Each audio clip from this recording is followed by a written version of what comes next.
Radar Prever FM. Você por dentro de tudo. Radar.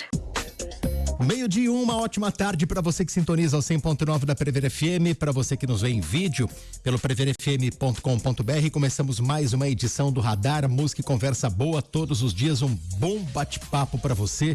Gente, o assunto é muito interessante hoje. Vamos falar de pesquisa clínica. Para isso, estamos recebendo aqui no estúdio da Prever FM a Natália Bronzato Medolago, que é gerente de projetos da UPClin. Natália, boa tarde já, né? Tudo bem? Muito obrigado por aceitar o nosso convite. Júnior, obrigada. Mais uma vez eu agradeço a oportunidade da gente estar falando de um assunto muito específico, mas que está no nosso dia a dia e a gente não tem muita noção. Então eu agradeço mais uma vez a oportunidade de nos receber aqui para a gente poder informar um pouquinho a população do que se trata. Legal. O Leandro Rocha, jornalista da agência Vias Digitais, que assessora também a FMB, tá por aqui. Já tá quase virando um co-apresentador do Radar, né, Leandro? Boa tarde, tudo bem? Oi, Quinteiro, boa tarde, Natália. É sempre um prazer estar aqui com você, sabe disso, né? Sempre que você precisar da minha ajuda, eu tô por aqui. A gente tá pensando bem em contratar o Leandro aqui, mas aí o Leandro deixaria vocês, Natália, acho que seria injusto, né? Acho que a gente precisa negociar. Então por enquanto deixa comentar. Pesquisa clínica, se a gente colocar para a população, pouca gente sabe contextualizar, né, Natália? Difícil, né? Se a gente pensa, quando a gente fala em pesquisa, a gente tem uma noção muito do que a gente fala, pesquisa, laboratório, né? Pipetas e tubos. Mas quando a gente fala em pesquisa clínica, né? Muitas pessoas imaginam que é isso, mas a pesquisa clínica, ela tá no nosso dia a dia. Então, a hora que eu acordo, eu tomo um remédio, isso é pesquisa clínica.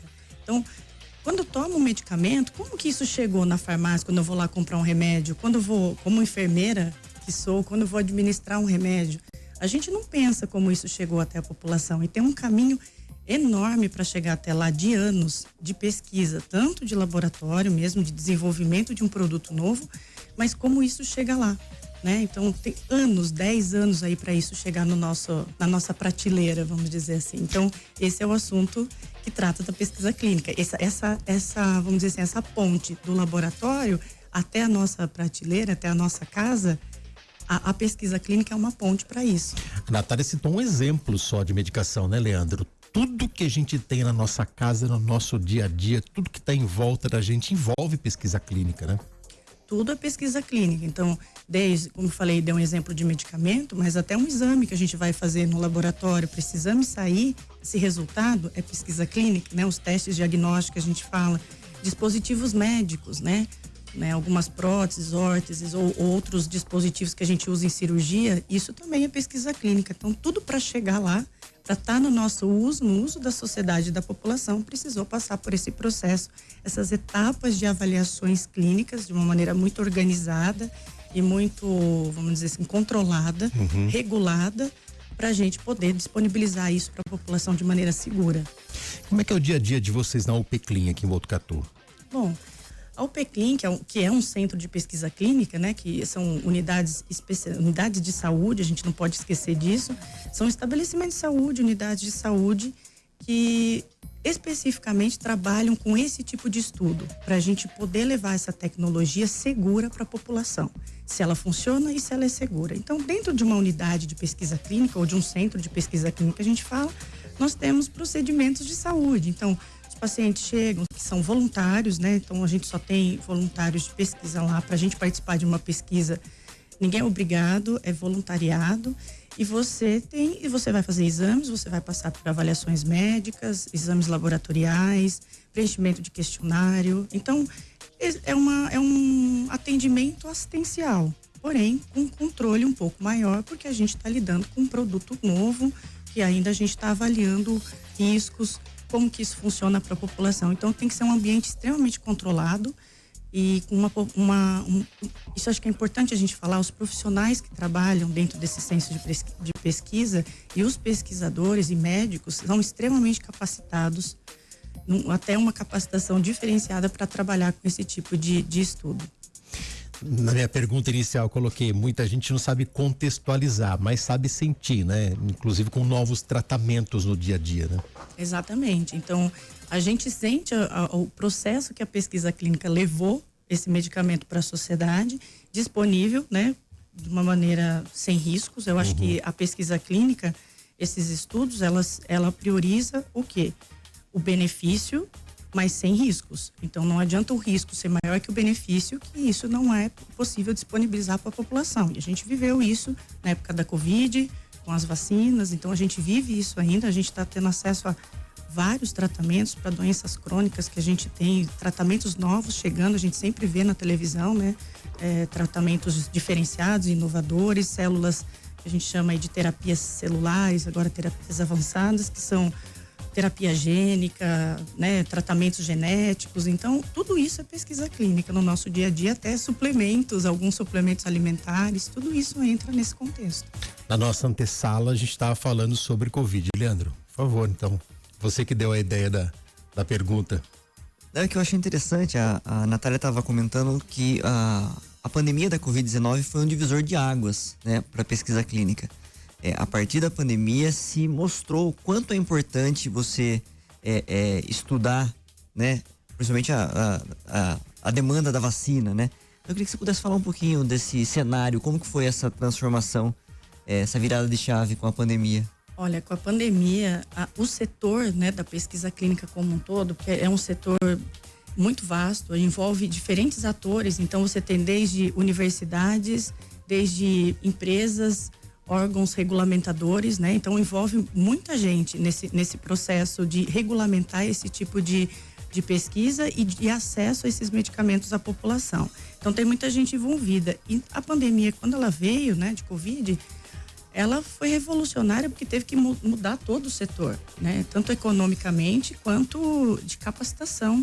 Então foi um cenário que a gente verificou ausência de profissionais para conduzir esse tipo de estudo, né? São medicamentos que eram novos, muitos medicamentos chegando que a gente também viu que depois não funcionou, e a gente viu que não funcionou através de estudos clínicos, que é a pesquisa clínica. A gente viu que isso não dava certo, porque teve esses estudos e muitos funcionaram. Então, a pesquisa clínica teve esse papel a Covid teve esse papel revolucionário nesse contexto da pesquisa clínica, até em relação à infraestrutura para conduzir esses estudos. À época, a gente não tinha centros de pesquisa clínica até suficiente para conduzir isso, equipe capacitada, né? A gente tem muita capacitação no Brasil, a gente tem centros muito bons no Brasil, mas precisa ampliar essa capacidade. Então, não é em todo lugar que tem esse tipo de estabelecimento, esse tipo de unidade, de centro que consegue atender essa necessidade de um mercado farmacêutico ou médico, né, de saúde para conduzir. Então, o Brasil, ele precisa ser, vamos dizer assim, a gente precisa de mais instituições e pessoas capacitadas nesse contexto.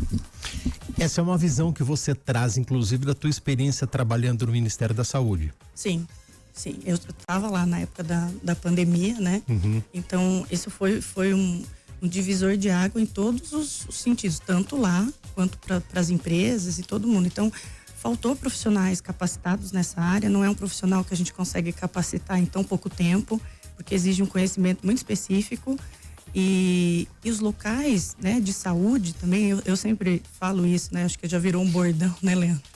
Todo o centro de pesquisa clínica é um estabelecimento de saúde, mas nem todo estabelecimento de saúde consegue ser um centro de pesquisa clínica, porque tem as suas especificidades. Então, isso foi uma coisa que a gente percebeu que faltou até instituições que tinham condições de conduzir esses estudos com a regulamentação que precisa ser conduzida, né? Com as regras, as normativas que precisam ser para garantir a segurança da população. Você acha que o Brasil aprendeu com isso? Num trabalho a médio e longo prazo é possível a gente ter essa estrutura desejável?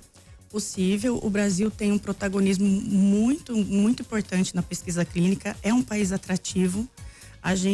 Porque a gente tem vamos dizer assim, uma população heterogênea, né? Geneticamente, a gente tem uma heterogeneidade muito grande, a gente chama isso de heterogeneidade. Então, a gente tem várias características genéticas que atraem, né, esse tipo de pesquisa para cá. Ele tem potencial, tem centros bastante capacitados, mas precisa de mais investimento. Então, a gente aprendeu e a gente tem desde a pandemia várias ações acontecendo para fortalecer esse cenário no Brasil, todos os atores aí se unindo, público, privado, para garantir políticas e para melhorar esse cenário, para a gente poder ser mais atrativo para pesquisa internacional, por exemplo.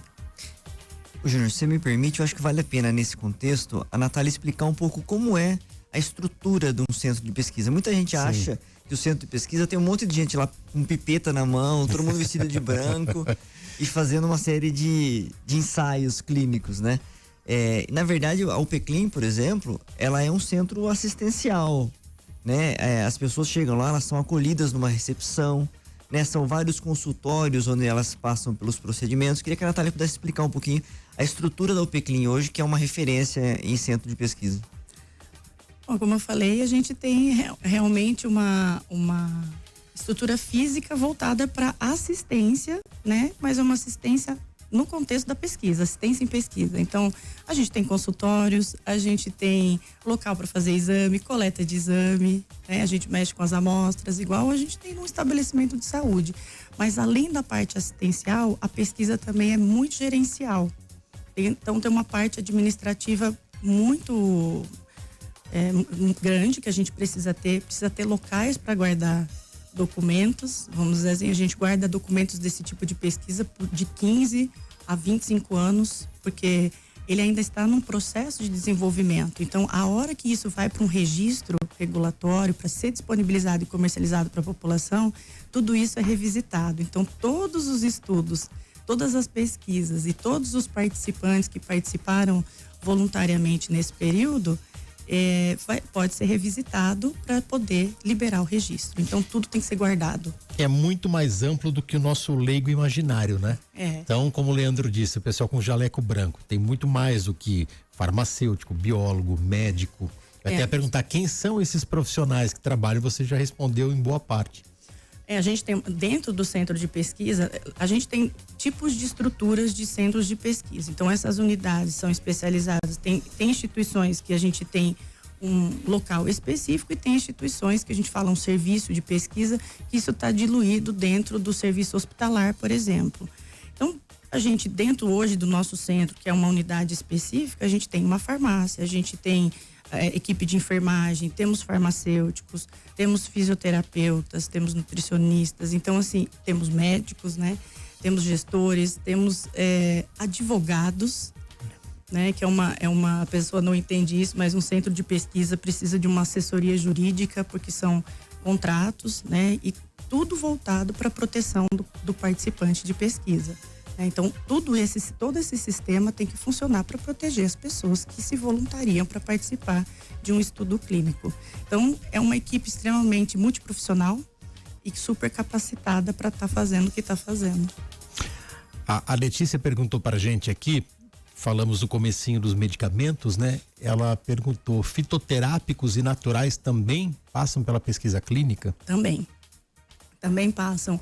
E é interessante que, acho que foi uma ótima colocação e uma ótima pergunta da Letícia, porque todas essas classes de medicamento, quando a gente fala de fitoterápico, a gente fala biológicos para alguns tipos de medicamento, né? Sintéticos, os genéricos que a gente usa bastante, são regulamentações específicas para cada classe de medicamento. Então, as pesquisas, elas são desenvolvidas e, né, dentro de cada classe. Então, existe uma regulamentação específica da Anvisa, que é a nossa agência regulatória que permite, né, que olha para essa segurança nossa, na nossa população, para acessar esses medicamentos e esses estudos, tem uma regulação para cada tipo de medicamento. Então, é um mundo à parte. Natália, quem que pode participar de um estudo clínico? Olha, né, o estudo clínico não é todo mundo pode participar? Depende. Então, quando a gente recebe esse tipo de pesquisa aqui, a gente tem critérios específicos para entrar. Aí você fala, mas é seletivo? Mas tem um motivo por ter essa seleção. Porque a gente tem que garantir a segurança da pessoa. Então, a participação sempre é voluntária. Então, é um acesso a uma nova medicação, uma nova terapia inovadora, que pode, né, melhorar a condição de saúde, mas a gente sempre preza, tanto a gente quanto as agências reguladoras, os órgãos éticos, que passa por todos eles, a gente olha assim, olha, esse paciente, esse voluntário, ele tem condição de receber esse medicamento? Então existem esses critérios específicos, ou um produto de saúde que seja um fitoterápico, porque a gente não pode colocá-lo em risco. Então tudo isso é muito avaliado antes dele entrar. Então passa por uma avaliação criteriosa, médica, multiprofissional, para ver se ele tem condição de receber esse produto novo. Do ponto de vista do participante do estudo, também é vantajoso, né? Porque a gente vê o Peclin fazendo recrutamento com frequência de participantes. E a gente sabe que o SUS hoje, as filas de espera por um procedimento são grandes, né? E muitas vezes o participante, ele tem uma doença que tem interesse no estudo, e se ele se submete, se ele aceita participar do estudo, ele pode ter uma série de vantagens, né? Ele tem um acompanhamento da doença dele muito mais específico. Como que funciona isso? A gente tem que deixar muito claro que, assim, participar de um estudo, se voluntariar para participar de um estudo ou receber uma nova terapia, não é uma promessa de cura, assim como receber, né, qualquer medicação. Então, é uma proposta de um tratamento inovador que ainda não está disponível, pode às vezes estar aprovado em outros países, mas não está no Brasil disponível, nem no SUS, nem para comprar, né? Então, não é, você fala assim, eu vou comprar. Não está disponível. Então, é o acesso a uma terapia inovadora, como eu falo. Então, isso pode realmente trazer uma perspectiva melhor para o paciente de tratamento, que talvez ele falhou nos tratamentos disponíveis aqui, então ele pode ter acesso a uma terapia inovadora. Óbvio que, como eu falei, a questão da segurança, o paciente tem que receber todo esse tratamento com uma supervisão muito mais de perto, porque a gente ainda não conhece, às vezes, alguns efeitos a longo prazo. Como toda terapia, todo medicamento, qualquer procedimento médico existe risco, assim como vem na nossa bula, né? Todos os possíveis efeitos colaterais estão lá descritos. No ensaio clínico não é diferente, né? Também são medicamentos que já passaram, quando está aqui pra gente, já passou por outros estudos, pesquisas anteriores, já vem descrito o que já espera. Assim como também tem medicamentos que às vezes a gente escuta na televisão, né? Olha, foi retirado do mercado tal medicamento, porque depois que ele está registrado, o produto ainda ele é avaliado. E aí tem os efeitos a longo prazo, né? Na vida real, o paciente está ali tomando todo dia, está tomando por 5 anos, o estudo acaba. Então, o paciente está tomando faz 10 anos, aí você começa a ter os efeitos a longo prazo. Então, aí tem alguns medicamentos que são retirados do mercado. Então, um medicamento, a partir do momento que eu registro, ele é eternamente estudado. A pesquisa clínica está como eu falei, está todo dia na nossa casa. Então, e tem um detalhe importante, Leandro, que você falou dessa questão do acesso o participante é voluntário. Ele pode, a qualquer momento, falar, olha, eu não quero mais participar dessa pesquisa, eu não quero mais tomar esse medicamento. Isso não vai impedir, não deve, não pode dele receber qualquer outro tipo de tratamento disponível. Ele só não vai entrar mais no medicamento da pesquisa, mas ele sempre vai ser assistido. Qual é o paciente mais antigo que vocês têm lá? Falar de tempo de tratamento e pesquisa. Olha, a gente tem estudos curtos, por exemplo, estudos da Covid são estudos que foram mais rápidos, são situações agudas, mas a gente tem doenças crônicas, a maioria dos estudos são doenças crônicas. A longo prazo, a gente tem paciente que está com a gente desde o início da unidade, assim, tá? A gente tem, acho que a paciente mais velha que está lá com a gente, tá desde a unidade começou em 2009, ela começou em 2010, acho, junto com a gente, assim, então, desde então ela está lá. Então, estudos que têm um acompanhamento a longo prazo, estudos de segurança, depois que passa essa parte de avaliação, às vezes os produtos já até estão no mercado, mas tem umas avaliações a longo prazo que eles continuam com a gente, né? Para ver se esse medicamento ainda é seguro. Pergunta de leigo, existe alguma especialidade mais complexa no tratamento, no acompanhamento? Existe. Os estudos de oncologia, eu acho que são, né, estudos mais complexos, porque a própria condição, né, se a gente pensar nisso, pacientes com câncer, a gente tem mais efeitos colaterais pela própria doença em si, fica mais debilitado, né? Então, são terapias que exigem um acompanhamento, né, mais próximo, por conta dos efeitos colaterais, né, da própria condição em si. Então, e tem estudos, como eu falei, tem estudos, a situação, por exemplo, estudos agudos, que às vezes é um mês de acompanhamento, só o estudo acaba. Então, depende muito do tipo de doença que a pessoa tem, do que está acompanhando. E eu acho que vale reforçar que existem também estudos que não é só com doença. A gente também tem estudos de prevenção. né? Então, tem um acompanhamento para prevenção de doenças. Tem estudos com participantes saudáveis, pessoas sadias, né? A gente já teve, acho que um exemplo aqui para ficar mais fácil para vocês. A gente fez um estudo, uma época, com mulheres que tinham TPM. Então, TPM é uma condição normal do nosso dia a dia, natural, menopausa, a gente já teve estudo com menopausa, então é uma condição nossa do dia a dia, né? Então, isso são pessoas saudáveis, sadias, que participam, também se voluntariam para participar. Crianças podem se voluntariar? Pode, né? Quer dizer, com consentimento dos pais. Com consentimento, com consentimento dos pais. A gente tem estudos com diferentes faixas etárias, tem estudos na área de pediatria também, que a gente conduz, e outros centros também conduzem no país e no mundo. Então, isso não é um problema nenhum, desde que que existem regras e regulamento específico para estudos com pacientes pediátricos, né? Que a gente fala com crianças e adolescentes. Estou vendo aqui uma reportagem que foi publicada pela assessoria.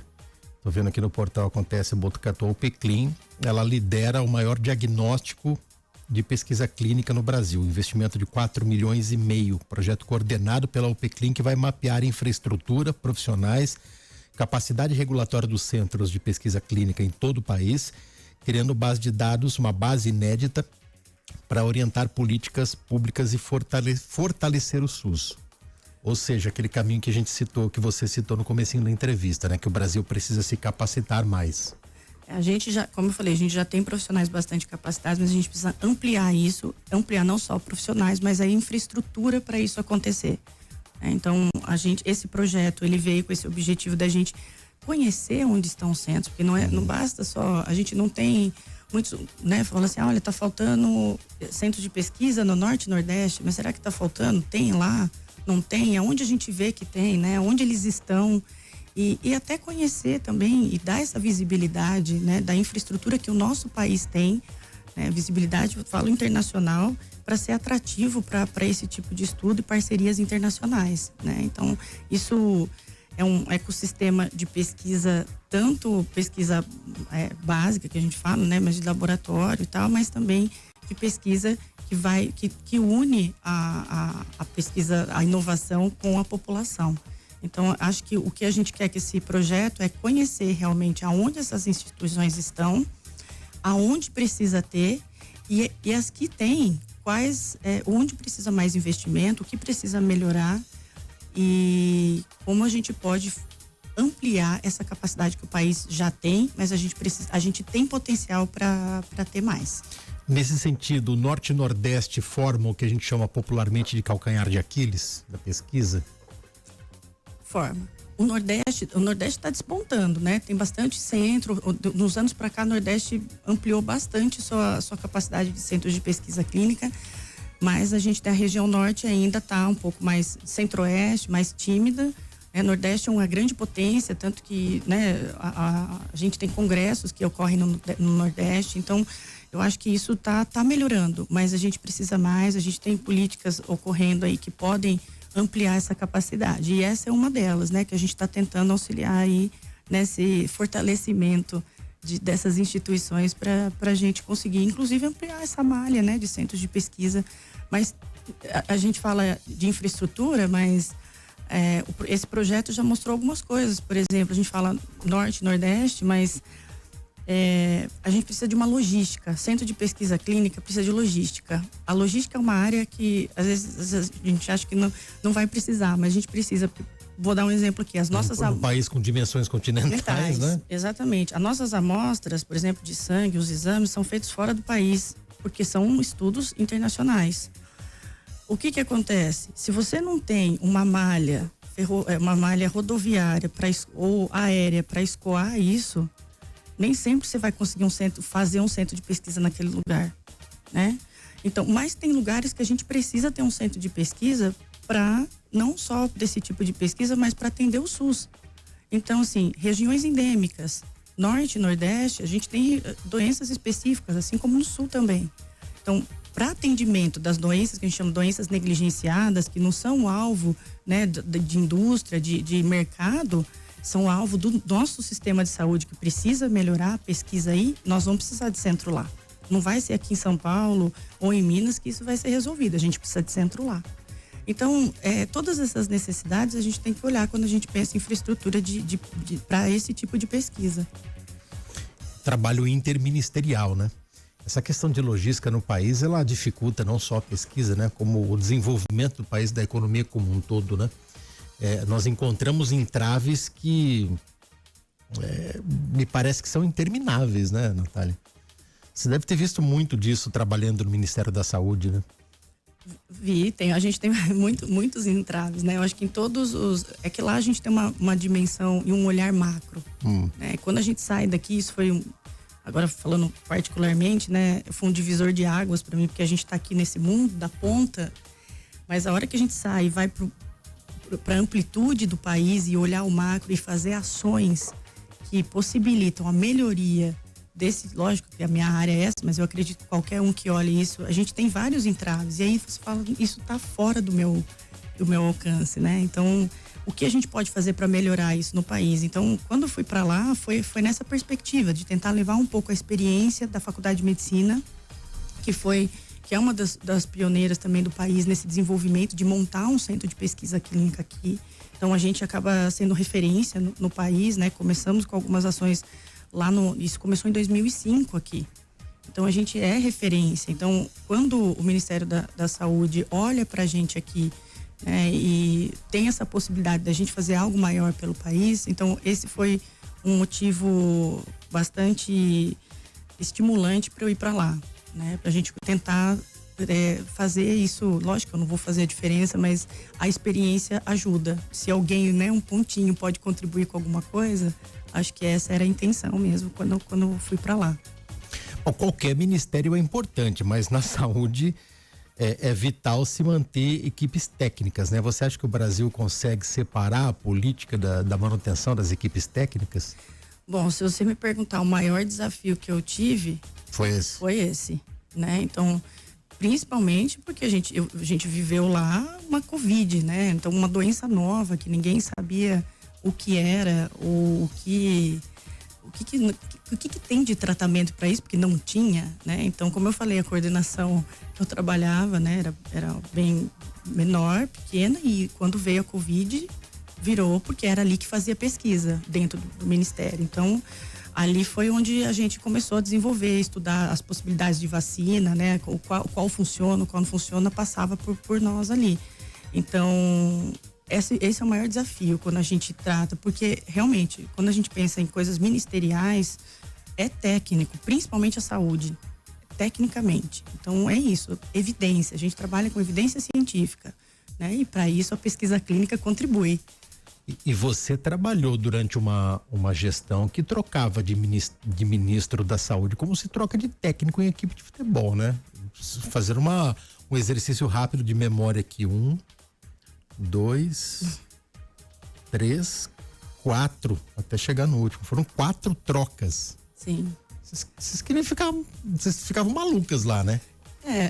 Como a gente tratava as coisas de maneira muito técnica, então assim, né, fica difícil você não, olha, a justificativa é essa e ponto, né? Você não tem como você, às vezes a política não encaixa na questão técnica, né? Então assim, esse estudo mostra que funciona. Esse estudo mostrou que não funciona. Então não tem como a gente fugir disso tecnicamente, né? Lógico que questões políticas interferem, há uma discussão, mas quando você leva o seu conhecimento técnico e a presença de maneira técnica as coisas, as ações continuam acontecendo independente de governo ou de política, enfim. Eu acho que isso é bastante interessante dentro dessa coordenação e dentro desse contexto.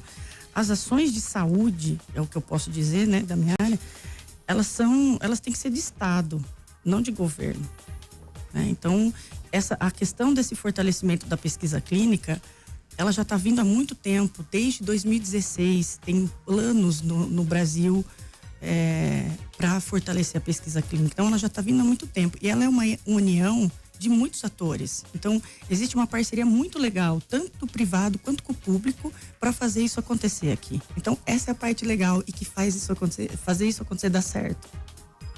Você ficou quanto tempo lá? Eu fui no final de 2018, fiquei até 2021. Lá. Quer dizer, você pegou o olho do furacão da pandemia no Brasil, né? Sim. Foi uma experiência maravilhosa. Repetiria de novo, eu falo assim, você arrependeu? Jamais. Foi uma experiência que me trouxe realmente um olhar muito diferente para as coisas, e depois que você volta para a universidade, você não vai mais trabalhar do mesmo jeito, muda muito, né? E você realmente aprende a política. A gente precisa aprender política. Eu não falo política de partidário, eu falo política de como as coisas, como o Brasil funciona, né? Às vezes a gente não tem esse conhecimento, né? Como eu falei, a gente sabe como chega um remédio que eu tô tomando todo dia de manhã? A gente não sabe, né? Então, saber como que as coisas funcionam, o que precisa, que o país traz de possibilidade para a gente fazer as coisas funcionarem, como isso chega até mim, né? Então, acho que a população precisa aprender sobre isso. Júnior, na época da pandemia, pegando esse contexto que a Natália está dizendo, a gente ouviu muito falar sobre as fases do estudo clínico, né? Porque tá na fase 1, fase 2, fase 3, mais um pouquinho tá próximo, já tá disponível no mercado. Como que funciona, Natália? Explica um pouco pra gente. Desde que o estudo passa, né, sai da bancada do pesquisador, passa pelos estudos em animais, chega nos estudos em seres humanos, aí ele entra são 3 fases, né, o estudo clínico, até que ele possa ficar disponível com segurança para as pessoas. Como que é essa trajetória? Um caminho longo e caro, né? Muito caro. Aí também isso justifica, você fala assim, nossa, medicamentos são caros, né? Vamos falar um pouco de mercado, né? A pesquisa, é difícil, é estranho a gente falar, né? Universidade, pesquisa, mercado. É mercado. E quando eu até brinco com algumas instituições, falam, como que eu monto um centro de pesquisa clínica aqui? Eu falo assim, você tem que ter um olhar de negócio, mercado. Então, quando a gente fala de pesquisa e você descobriu lá, ou na universidade, o pesquisador achou uma molécula, isso é um caminho muito longo, você tem 10, 15 anos aí, então isso melhorou muito até com a Covid. Eu acho que essas fases até a gente mudou questões regulatórias, o mundo mudou, né? Então agilizou um pouco. Mas a gente, depois que fez as avaliações em animais, fez os testes em animais e que foi comprovado que é seguro e tem o seu benefício, vai para essa fase clínica, né? Então a gente tem os estudos fase 1, fase 2 e fase 3, que é antes, fase 3 é o pré-registro, pré-comercialização. Então, estudos fase 1 normalmente são poucos voluntários, bem e saudáveis, para a gente ver como que a dose que a gente viu nos animais, se isso funciona para seres humanos, então, e se não tem risco. Os estudos e se funcionou, tudo bem, vamos seguir. Agora, se já deu problema aqui, nem segue, nem vai para a próxima fase, né? Então, se já teve algum problema de segurança aqui, ou que a gente chama de tolerabilidade, né? Que não há uma tolerância do ser humano a receber aquele medicamento ou aquele produto novo, então a gente nem segue. Agora, se deu tudo certo, é seguro, vamos ver agora nessa doença que a gente está estudando, se ou para esse tipo de ação no corpo funciona. Então agora nós vamos testar, olha, tem uma medicação aqui para Covid. Então nós vamos testar em pacientes, em pessoas, avaliar em Covid. Então isso é uma coisa que a gente tem que agora com pessoas que têm a doença. E se essa dose ela é segura e se ela funciona. Ok, deu tudo certo, tudo funcionou, segue para o estudo fase 3, que aí é grande, são esses estudos internacionais que participam 100 centros no mundo. E aí você fala assim, mas por que precisa no mundo inteiro, né? E aí eu volto à questão de mercado. Uma farmacêutica, ela tá lá na Europa, por exemplo, e ela vai vender só na Europa? Ela não vai fazer um medicamento para vender só na Europa, ela vai fazer um medicamento para vender para o mundo, né? Então, ela precisa saber, porque vamos pegar a população japonesa. Os japoneses são extremamente homogêneos, a genética deles, né, é bem característica deles. Então, não adianta você vai testar, vai avaliar esses efeitos numa população europeia, no japonês vai ser diferente, no brasileiro vai ser diferente, no americano vai ser diferente. Então, é por isso que a gente tem esses estudos grandes, esses que a gente fala de fase 3 aí, que é para avaliar realmente, continua avaliando se ele funciona e se ele é para uma grande população. Então, a gente vai caminhando, vocês percebem que a gente vai caminhando muito devagar para ver se isso é tolerável pelo ser humano, se funciona e se não tem risco. Aí deu tudo certo, aí a gente registra. Aí pode comercializar, aí tem precificação, aí tudo isso envolve muitos órgãos, nesse processo todo. E depois, ainda como eu falei, continuam os estudos de segurança, como os estudos a longo prazo, a gente chama de fase 4, estudos de farmacovigilância, a gente fala, né? Você vê lá, às vezes, no medicamento, ligue na farmacovigilância da Anvisa, né? Qualquer um pode fazer isso, toma alguma coisa, tem algum efeito de um produto que está no mercado, né? Então, esse tipo de informação a gente precisa conhecer. A gente consome medicamento, produto para a saúde. Então, a gente tem que saber aonde procurar nossa segurança, né? De repente, a vacina caiu em descrédito por conta da questão política aqui no Brasil, né? Para uma boa parcela da população. De repente, alguém vai perguntar: mas se demora tanto assim, como é que a vacina para Covid ela foi feita em tempo recorde?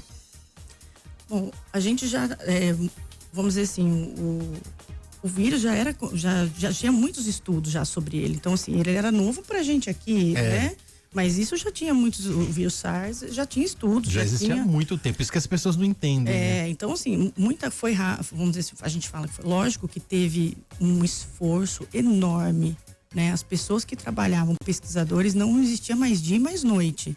24, era full time. Era full time, isso em qualquer área que trabalhava com isso, né? Desde os hospitais na ponta até quem estava desenvolvendo. Então, houve um grande esforço mundial para que isso, até das próprias agências reguladoras, enfim, todo mundo dedicado a resolver esse problema de saúde pública mundial.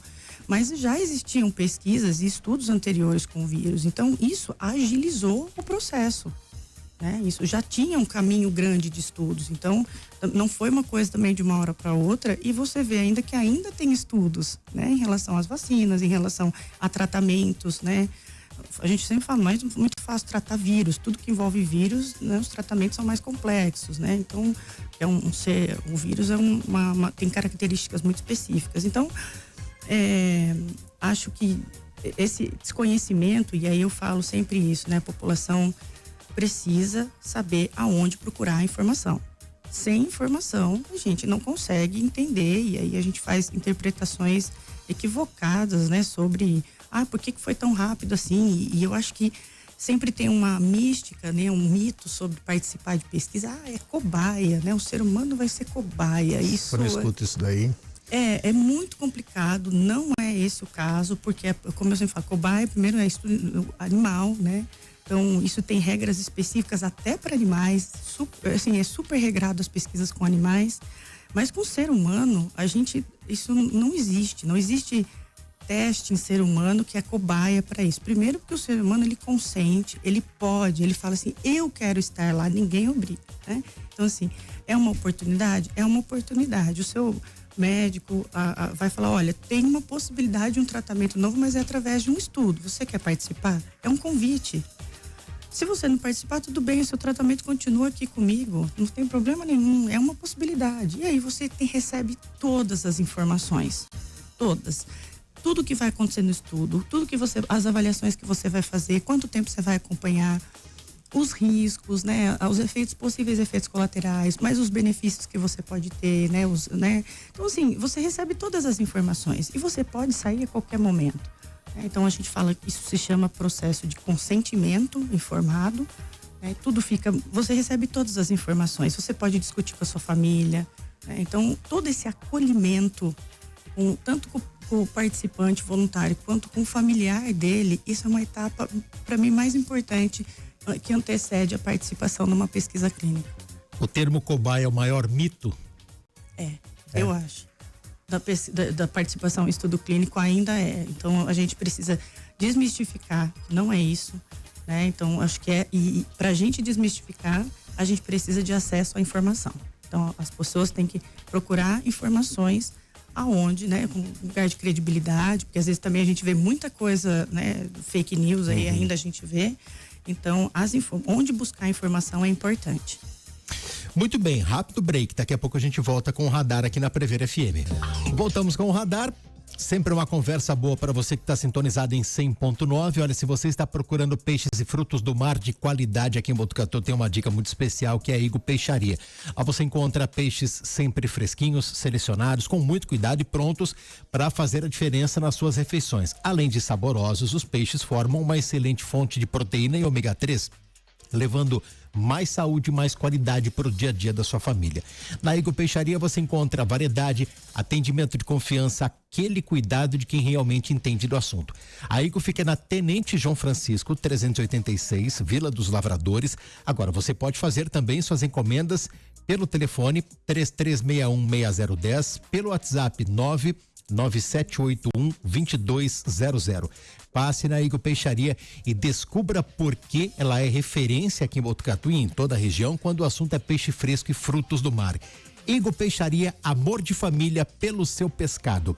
O nosso bate-papo hoje é com a Natália Bronzato Medolago, tem que falar devagar, o Medolago, que é gerente de projetos da UPCLIN. O pessoal deve confundir direto seu nome quando fala rápido, né, Natália? Doido que não dá para escolher nenhum nem outro, né? Os dois são complicados. É italianada e não teve muito como fugir, né? Então, mas fiquem à vontade para aquele que conseguir falar melhor, ou Bronzato ou Medolago. Você é neto ou bisneto de italiano? Bisneta. Bisneta. Sabe a região? É região norte. Região norte. Existe uma... Região nobre da Itália. Na época que vieram para cá, acho que não era. Não. Acho que não. Vieram fugindo de situações complicadas, né? Mas acho que tem uma região no norte da Itália que é um condado que se chama Medolago. Se você procurar, joga no Google, lá tem esse lugar aí. Então, o nome lá não é tão estranho, mas aqui é. E são poucas pessoas, porque realmente a família que veio para cá é muito pequena. Ô, Natália, sobre o mapeamento, em que pé nós estamos nessa pesquisa? Qual que é a fase? Bom, nós estamos nessa fase de validação, né? Então, assim, para a gente poder construir, o que a gente quer com esse projeto é construir realmente um cadastro de centros de pesquisa clínica no país, né? Então, a gente, para a gente descobrir, a gente precisa saber onde eles estão e dar espaço para eles se mostrarem, né? Então, e o que eles têm e as potencialidades de cada um. Então, a gente vai construir esse sistema, né? Um cadastro nacional para a gente mapear onde eles estão e saber o que eles têm a oferecer de infraestrutura e dar essa visibilidade. E nesse processo, então você fala assim, o que tem que ter num cadastro? Quais as perguntas? Que informação que o centro vai colocar lá? A gente precisa contemplar todo mundo, contemplar todos os atores que querem, contemplar os centros, que querem mostrar o que tem e contemplar todo mundo que quer olhar onde os centros estão. Então, essas informações, essa é a etapa, eu vou falar para você, mais difícil nesse processo de saber o que tem, que está ali. A gente tem que dar a voz para todo mundo para saber o que precisa estar e o que precisa ser informado. Então, essa etapa é de validação de conteúdo, que a gente está conversando com diversos profissionais e órgãos e setores da área para ver se está contemplando tudo que a gente e o país todo precisa saber sobre essas instituições. A Natália Sochará pergunta aqui, existe pesquisa em ensaio clínico sem animais? Olha, quando a gente pensa em produtos para a saúde, é difícil. Infelizmente, ainda a gente não consegue evoluir, né, para um uso em pessoas, né, na população em geral, sem passar em modelos animais. Porque a gente precisa de sistemas, né, corporais, organismos parecidos com o nosso. Tanto que não é todo animal, né? Não é todo modelo animal. Você tem modelos animais específicos para poder fazer esse tipo de pesquisa para o mais parecido possível com o comportamento do organismo humano. O camundongo é o mais utilizado. Camundongo é bastante utilizado, né, nesse processo, mas tem também alguns mamíferos. A gente pega, por exemplo, porco, mini pig, eles têm bastante gente trabalhando com porcos, coelhos, alguns, né? Então, hoje em dia é bastante pensado assim, existe talvez um dia modelos como fazer esses testes ou essa avaliação em inteligência artificial, criar esses modelos, não sei, pode ser que ainda isso venha acontecer para a gente não precisar mais usar animais, mas ainda a gente não conseguiu um modelo que a gente consiga transpor essa fase sem falar em modelos animais. Ô, Natália, como é que a IA pousou na vida dos pesquisadores, hein? Olha, pousou assim, né? A gente utiliza a IA, mas hoje em dia, e isso é bom, né? Eu acho que a gente tem que olhar a IA, e é isso que eu sempre falo, né? A IA, ela é mais uma ferramenta, né, que a gente tem para fazer, como qualquer trabalho, né, qualquer um, a IA é uma ferramenta e a gente tem que aprender a usar.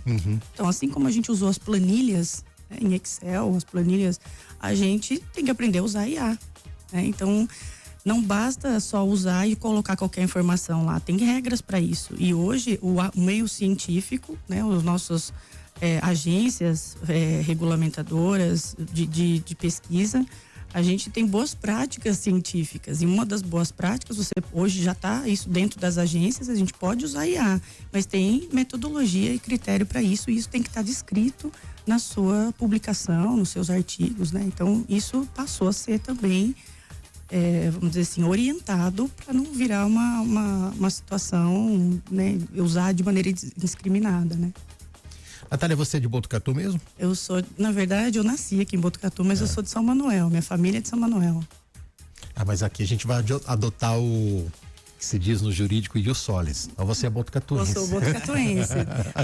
na certidão de nascimento sou botucatuense, mas hoje eu sou mais botucatuense, porque eu já estou aqui há anos, Botucatu é minha casa, há muito tempo, desde a universidade, porque eu me formei aqui também, me formei em 2007, então eu sou mais botucatuense mesmo agora.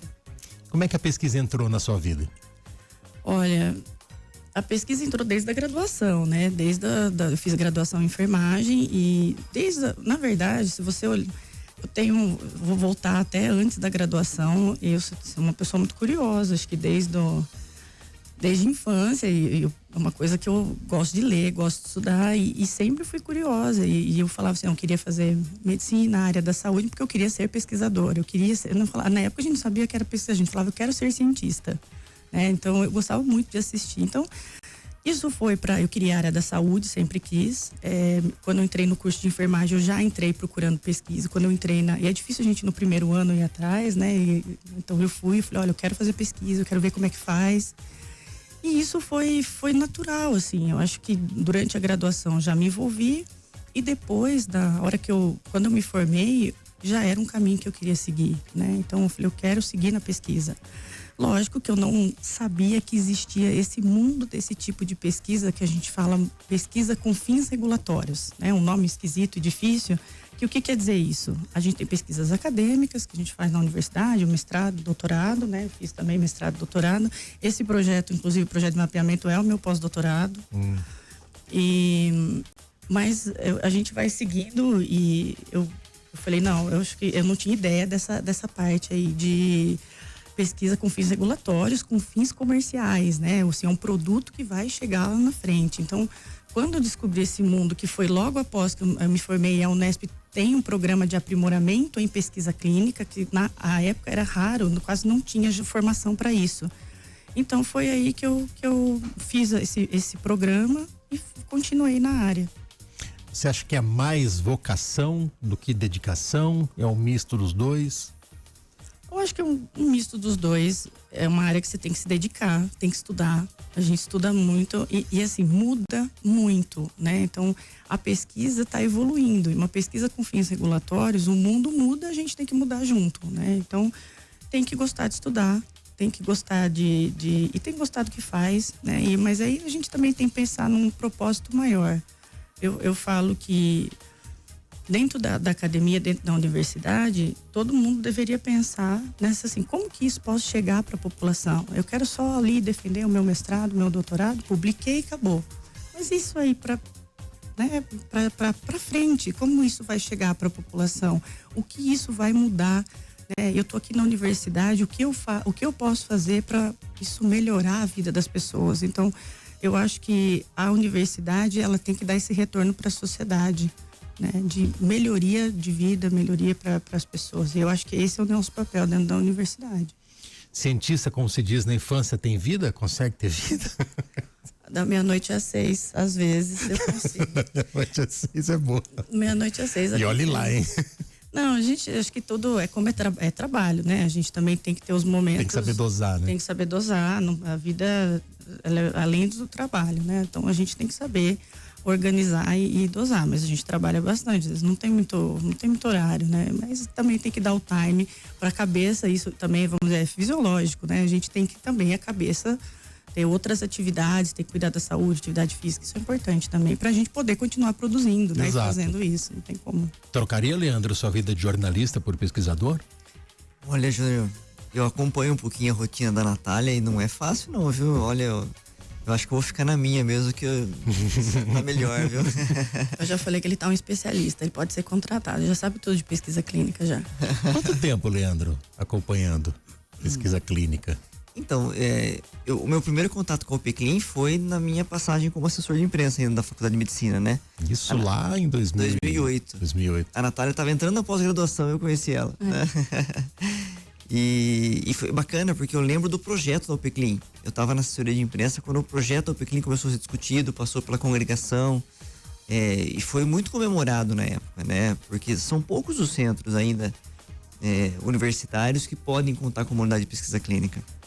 Até uma questão, a Natália abordou um pouco isso, a UPCLIN, ela não funciona em área anexa a um hospital e dentro de uma faculdade de medicina à toa, né? Existe um papel importante da universidade também na pesquisa clínica, né? Existe. Eu acho que hoje, se a gente pensar, né, qualquer universidade ou hospital de ensino, né, não só a universidade, mas os hospitais de ensino, a gente tem um papel de formação desses profissionais, né? Não só na pós-graduação, a gente tem uma pós-graduação em pesquisa clínica aqui na Faculdade de Medicina, mas também na graduação, né? Então, esse conhecimento que a gente fala de regulação, eu brinco, eu ando numa campanha de disseminar a cultura regulatória dentro das universidades, né? Então, a gente fala regulatório, mas que assunto chato, essa moça vai vir aqui falar de lei, regulamentação, RDC, e na verdade não é isso. A gente tem que aprender o caminho que o produto vai chegar. Então, isso é o papel da universidade, fazer a inovação, fazer acontecer. E só que não adianta você descobrir aqui e você não saber como faz para chegar lá. Que vai chegar uma hora que você não transfere sua tecnologia que você descobriu aqui, se você não souber o caminho. Então, e aí porque isso é um dos motivos que a inovação às vezes fica dentro da universidade, fica só no artigo e morre ali. Morre no artigo, né? Então, como esse caminho? Então, o caminho regulatório, ele é necessário. Então, acho que esse é o papel da universidade, né? Ensinar não só a graduação, mas a pós-graduação também a como levar o conhecimento e também o conhecimento para a população, porque a gente tem dificuldade a gente fala, né, de traduzir o nosso conhecimento. É muito, eu assumo aqui pro Leandro, eu falo assim, às vezes eu falo difícil, eu tenho que aprender a falar fácil, porque quem está no meio da universidade fala difícil, a gente publica artigo científico tecnicamente, mas como a gente traduz esse conhecimento para a população? Então a gente publicou um artigo, mas a população sabe o que a gente revelou na ciência, o que a gente descobriu, como que a gente informa isso? Então, isso é um desafio grande pra gente, né? E isso eu assumo também como pessoa e que trabalha na área. É difícil a gente traduzir esse conhecimento. Então, o projeto de mapeamento, ele também vem com essa proposta, é por isso que a gente está aqui, tentando informar e saber como que é pesquisa, né? Para que serve a pesquisa para a sociedade? A pesquisa serve para mim, eu trabalho com isso, mas eu que estou lá em casa, minha mãe que está me escutando agora, beijo mãe, se ela estiver me ouvindo. Se minha mãe tá lá, será que ela sabe? Né? Minha mãe não entende até hoje o que eu faço, né? Então, assim, como eu explico para minha mãe que o que eu faço na universidade tá lá na vida dela todo dia, né? Então, esse eu acho um desafio grande e esse é o papel da universidade, a gente traduzir esse conhecimento para a população também. Que é o objetivo fim, né? Objetivo fim, sim. Jornalismo também, né, Leandro? Exatamente. Natália, olha, eu gostaria de fazer um programa hoje com 3, 4 horas. O tempo passou muito rápido. Obrigado pela tua presença aqui. Júnior, obrigada. Agradeço mais uma vez a oportunidade. Um prazer conhecer você pessoalmente. Igualmente. Prazer, Leandro, de estar com você, sempre uma satisfação, né? Ele nos assessora, ele me ajuda a traduzir o conhecimento. Esse é um papel importante do Leandro nesse contexto da assessoria. E eu agradeço também sempre, eu acho que essa é uma oportunidade de falar, agradeço à Faculdade de Medicina, agradeço ao Unesp, porque toda a minha formação, todo o meu conhecimento, isso foi propiciado pela universidade, né? Então, se hoje eu posso trazer essa informação aqui, foi porque a Unesp me permitiu, me apoiou e me incentivou nesse conhecimento, e eu agradeço esse espaço para a gente poder levar esse conhecimento à população. Que a gente possa ter mais bate-papo como esse aqui. Valeu, Natália. Leandro, obrigado por trazer a Natália aqui. Obrigado. E por participar mais uma vez com a gente. Imagina, eu que agradeço mais uma vez pelo espaço, pela parceria aí. Eu acho que para divulgação científica e para tradução da informação, esse tipo de canal, esse espaço é muito valioso. Obrigado mesmo. Valeu, gente. Bom, Radar Prevent FM. Você por dentro de tudo. Radar.